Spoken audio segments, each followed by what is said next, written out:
মাশাআল্লাহ, এখানে আরেকটা কিউট আছে, মেল। এটা মেল, খুবই অস্থির লেভেলের ফুল পাঞ্চের একটা মেল, ফুল পাঞ্চ ফেস।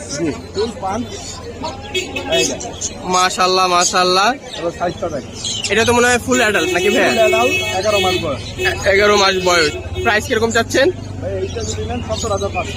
17,500। মাশাআল্লাহ, এখানে বাজির কালেকশন আছে দেখি। ভাই এগুলো যেই নিবে পুরো লট 750 টাকা করে পিস। আর সব সহ ইয়েলো কালার লরিটা? ইয়েলো কালার লরিটা পড়বে 15,000 টাকা। 15,000 টাকা। আর পাইনাপেলটা পড়বে 4,500। পাইনাপেলটা তো টেম নাকি ভাইয়া? এটা সুপার টেম। সুপার টেম। মাশাআল্লাহ, সুপার টেম না হলে এভাবে বসে থাকে না। গুড বয় গালের মতো, গুড বয় গুড গালের মতো সুপার টেম। মাশাআল্লাহ দেখেন দর্শক, কাজে একটা আছে। এগুলো হচ্ছে 4,500 টাকা পিস। দেখেন ভাইয়ের কাঁধে ও অটোমেটিক চলে গেছে। মাশাআল্লাহ।